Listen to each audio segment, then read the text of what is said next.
Panna Cotta Fugo is a really weird character. Out of the 39 episodes in Golden Wind, he just fully leaves the cast in episode 21, roughly like halfway through. Throughout those 21 episodes though, he only got one 2-episode arc that focused on him, only using his stand within those 2 episodes. So despite him being in half the part, he gets very little screen time, often being forgotten by most watching their first time through. He's definitely not the only character to get a treatment like this though. Characters like Will Zappelli, Iggy, Avdol, like half the JoJolion cast, each has their own reasons as to why they ended up being relatively forgettable characters, but that's another topic for another day. My point being that even though Fugo had such little screen time, he's a pretty hated character by like the majority of the JoJo community, citing him as a coward that abandoned his friends because he was too scared. What I find interesting is that Fugo was able to garner such a strong vitriolic response from some people, even though he had such little screen time. That much hate for a character with such little screen time and development is truly staggering in my eyes. That is why I would like to offer the other, much more seldom heard point of view, that in his defense. All I wish to do with this video is to simply persuade all those who unconditionally hate Fugo to kind of give his character a second chance and realize the hidden depths of Panna Cotta Fugo and his decision. Before anything else though, I feel like I should make my opinion on him clear. I've always been pretty neutral on him, not feeling too strong either way. If you've seen my video I made about Kakyoin, I basically came to the conclusion that I felt so strongly about him because of my personal connection to him. I don't really have anything like that with Fugo, so my perspective is a lot more neutral and unbiased towards him. That being said though, as you would probably imagine given that I am making a video defending him, I do like Fugo, but he's definitely not one of my favorite characters. I came to like him though after spending a while listening to everyone else's opinions about him online. Every time he would be brought up in the conversation, they would always start talking about how much they hated Fugo for abandoning his friends. I used to somewhat agree with this, but never all that strongly. My opinion only really started to shift, however, the few times I saw people online defend him, or say that he's one of their favorite characters. This was pretty rare, and I've only seen it from a couple of people in just offhand comments and whatnot, but it was the catalyst that got me to start thinking about this character a little bit more, and why some people feel so strongly about a character with such little screen time. But let's just start off simple though, and look at the facts of the character. The 2 defining characteristics of Fugo that he's most known for is his violent temper, often having short bouts of intense anger where he lashes out, usually attacking somebody, that and his high intellect that ended up being both his biggest gift as well as possibly what caused him to suffer the most in life. Due to his high academic abilities, he had incredible expectations placed upon him as a child, with his parents constantly looming over him, expecting better and better things out of him over time. After going to college, he was sexually harassed by one of his professors, causing him to fly into a violent rage and beat the bastard with an encyclopedia. After being charged with assault, he was able to avoid going to jail but was disowned from his family. From there, he was forced to live on the streets, where he then, by chance, became acquainted with Bucciarati, joining his gang. All things considered, a pretty simple backstory, but in my opinion, it's just enough to get you acquainted with the character and be at least somewhat invested in him at the beginning. Real quick though, I would like to address how this backstory was created before we move any further. In the original manga, Fugo didn't really have a backstory like he did in the anime. All the stuff in episode 12 was created during the anime's production. As such, it was not originally written by Araki. However, that doesn't mean it isn't canon. In interviews with some of the producers for the anime, they detail how they went about writing his backstory. They wanted to be as faithful to the original source material as possible, so they spent a long time writing it to make sure it was something that the fans of the series would accept. In the end, after they finished writing it, they did present it to Araki, and well, seeing as how it went into the anime, I'm assuming Araki liked it. Even though it wasn't originally written by Araki, it was approved by him, and seeing as how literally everyone in the community sees it as canon, I'm gonna treat it as such. There was a certain someone I was having a conversation with about Fugo, which was the original inspiration behind this video's creation, when he said that because Fugo didn't originally have a backstory in the manga, that it's more of a reason to dislike him because he used to be even more boring. I gotta be honest, this is a really stupid argument to me. Because yes, while he did not have that backstory in the manga, it still got added later in the anime as a big part of his character. Choosing to dislike him because he used to not have it is just forming an opinion while knowingly leaving out a huge piece of the puzzle just because it doesn't fit your agenda. It's like watching a whole series or playing an entire game and basing your final judgment of a character by only how they were when they were first introduced, choosing to ignore how they develop over the course of the entire story. It just doesn't really make sense. But moving on from that though, because it has nothing to do with his core characteristics as I was talking about before. These two characteristics are meant to be the core starting point for the rest of his character. This is the case with many characters in fiction actually. The way I usually see it, for beginning characterization, characters are given basal characteristics simply to leave some level of impression in the audience's mind, and are later the base that the rest of the characterization stems from, with more depth being added as the story goes along. Said the word character a lot there.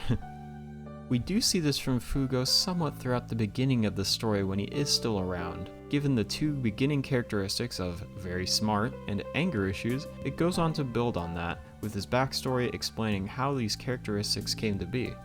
Then, during that same fight with Illuso, it touches on how those characteristics affect his life. Mainly, this is done through showing how his stand works and how it's used to defeat Illuso. This is usually how characterization is done in most fiction, at least that's my interpretation of it. The next logical step in this process would be to add more characteristics that make sense with how the character's journey is progressing. But as we all know, that's not quite how this story goes. Upon the discovery of the boss's true intentions, and as Bucciarati and Giorno narrowly escape death by Diavolo's hands, the sad reality of Fugo as a character is made clear. Let's look at things from the perspective of Fugo for a minute here. Upon Bucciarati's declaration of their new mission to betray the organization and how most of them are likely going to die upholding this mission, Fugo is quite reasonably shaken. I mean, Bucciarati, the man who he looks up to so much, literally just said that they were all likely gonna die if they got on the boat and joined him and Giorno for this. Of course, Fugo's a man of immense logic and reason, so he wonders why anybody would get on that boat. Him and the rest of the team have Bucciarati to thank for their lives, but Fugo wasn't about to take that second chance at life Bucciarati gave him and just throw it away to uphold this decision. He does think that Bucciarati made the right decision in doing what he did, but he just can't go that far to uphold his sense of what he believes is right. After all, in his eyes, you shouldn't risk your life trying to enforce your own morals and make the world a better place, because if you die doing that, then you won't be around to do that anymore. Then, right as he's made up his mind about this whole thing, he sees Abbacchio get up and step onto the boat. I mean, why would he do that? Yeah, Abbacchio has only ever really felt at ease when Bucciarati is there leading him and the rest of the team, but is that really something to throw your life away for? Of course, we as the audience know exactly why he would do that, but to Fugo, it's perplexing. Then, just as he's wrapping his head around that, Mista casually steps onto the boat.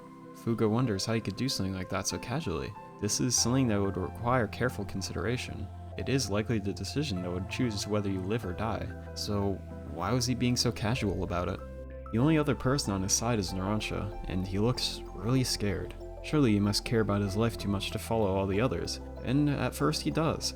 After a conversation he has with Bucciarati where he literally advises Narancia not to come with, he seems to take that advice. The boat takes off with only him and Narancia left on the island. It looks like he was at least sensible enough not to just throw his life away like the rest.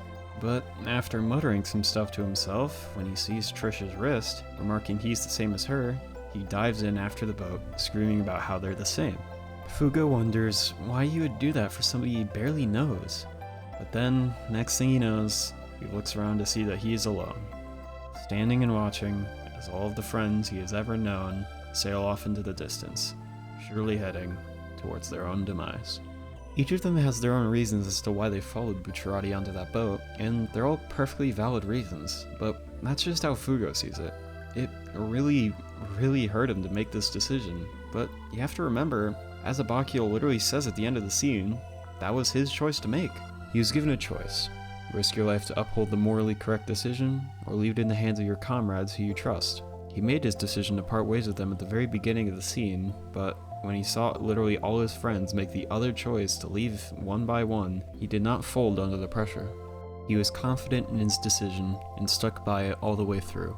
It hurt him more than he could possibly imagine. After all, those were the only people who ever truly understood him for who he was, and there they were, going on to do what they believed in. Well, that's the in-universe reason as to why Fugo left the story, but let's take a step back for a second and look at the reason why Araki had to write him out of the story in the first place. Most people probably know about this already, but in case you don't, Araki originally had very different plans for Fugo. The original idea was to have one of the characters of the Part 5 cast be a spy working for the boss. He decided for Fugo to fill this role and stuck with that plan for a while. This changed, however, after Araki began to think that it might make the story a bit too dark. Bucciarati has the ultimate trust in all of the members of his team, and would do anything for them, so the idea of Fugo betraying that trust and trying to kill him was a bit too much for Araki. Killing a 16-year-old kid probably wouldn't have been the best look for Bucciarati either, even if he would have been a traitor in that scenario. That left Araki with the tough situation of having to figure out what to do with Fugo now that the original plan was completely thrown out the window, and thus, that's how this whole thing came to be. All things considered though, I think he did a good job at finding a way to write him out of the story after such a major change of plans like that. To go back a little though, looking at the whole situation totally objectively for a moment, it really isn't all that smart of a plan to go with Bucciarati as everybody else does. Every person who betrays the organization gets killed. Up until the end of Vento Arreo, that's an absolute. Just look at what they did to Sorbet and Gelato over La Squadra. As Fugo says during that scene, Venice is probably already crawling with the boss's elite guard, which is somewhat accurate, as the very next episode they already have their first encounter with them. Fugo doesn't really have any personal attachment to Trish either, so why would he risk his life for her? Once again, Fugo is a man of reason. These are the kinds of things he was thinking about when he was presented with that decision. Everybody else probably was too, but the reason they went with him is because they factored their emotions into their decisions. They felt way too passionate about protecting Trish and helping Bucciarati to let those more reasonable thoughts sway their decision. This whole ordeal shows the ultimate contradiction and irony that is Fugo's character. He is an incredibly intelligent person whose life is dictated by incredible emotional outbursts. As you would imagine, this is all shown in his stand, Purple Haze. Purple Haze is an incredibly vicious stand with a very dangerous power that puts everyone, including Fugo and his allies, in danger. The killer virus that it releases can kill whoever contracts it in about 30 seconds. There is no cure for it. The stand also does somewhat have a mind of its own, as it's shown to be a clean freak the way it tries to wipe the saliva off its own leg. It's also shown to be pretty, well, stupid. It's an idiot. Purple Haze is all the anger and violence with no intelligence.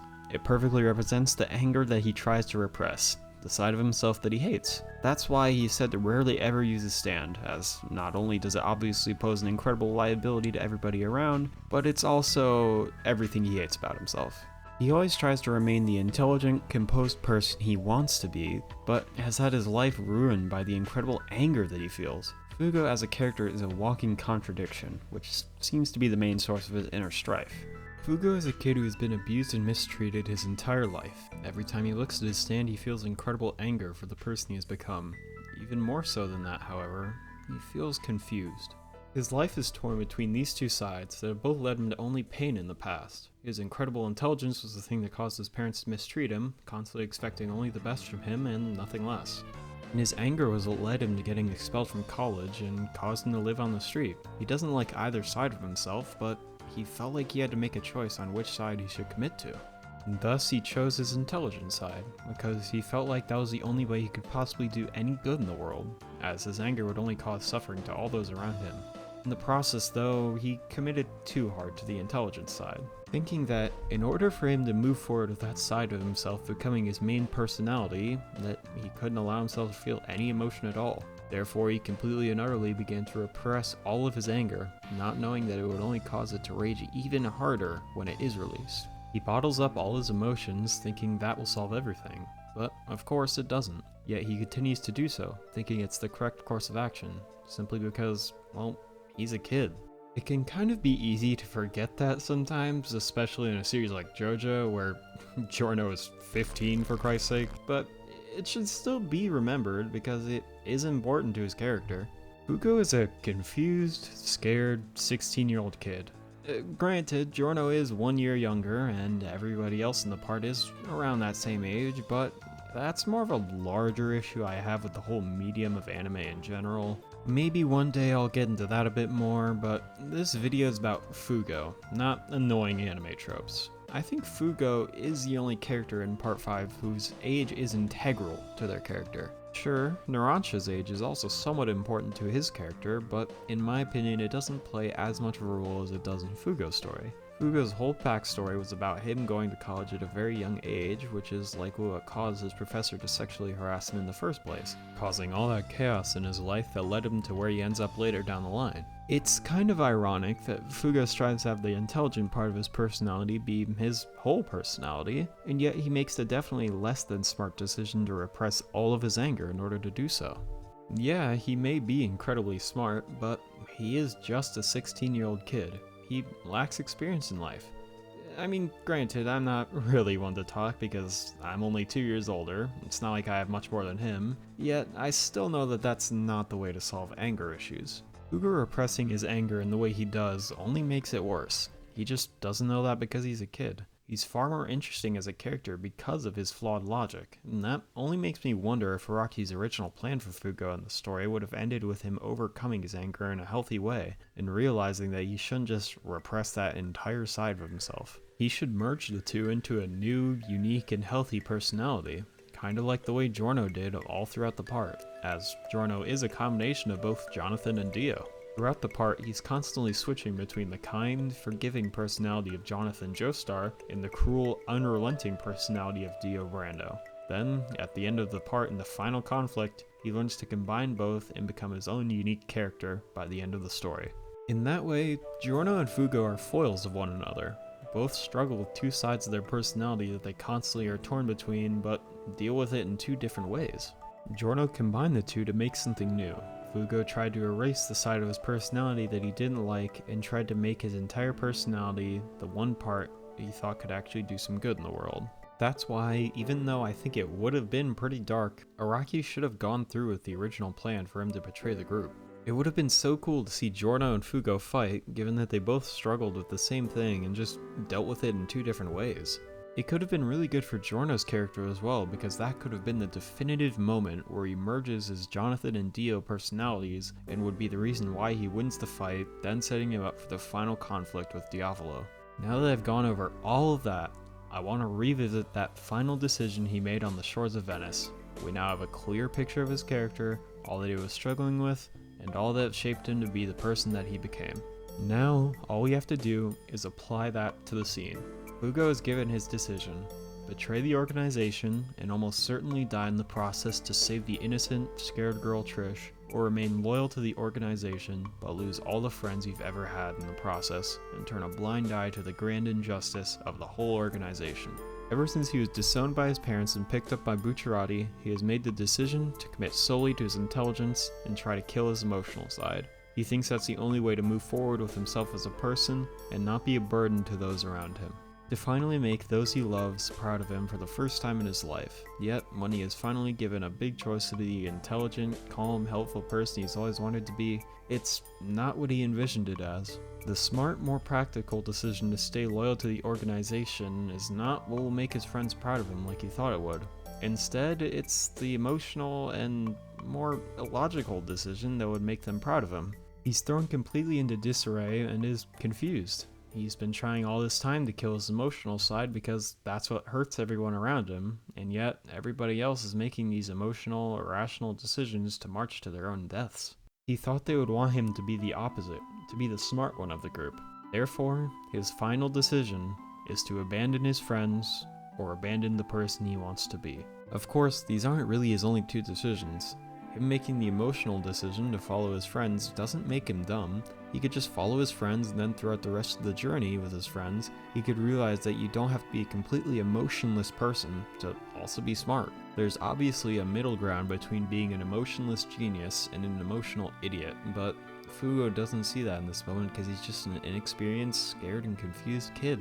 Therefore, when he's given this decision, he makes what he thinks is the smart choice. He commits to the person he wants to be, no matter how much it hurts him. He chooses to stay true to himself. He stands there, watching the only friends he's ever had sail into the distance, thinking that this decision will finally bring him peace as a person. Though soon he'll realize that you need to have emotions to be smart. He'll find the error of his ways and come to regret his decision. After all, at the very end of the part, when Narancia dies, he's able to tell that something has gone very wrong, and Narancia is dead. In that moment, I'm sure he felt nothing but regret for not being there to help protect Narancia and his friends. He realizes that he could have prevented this if he didn't let that image of the impossible person he wanted to be take over in that moment where he had to make his choice. It's finally made clear to him that he should have let his emotions influence him there. Maybe then he wouldn't have made such a flawed decision.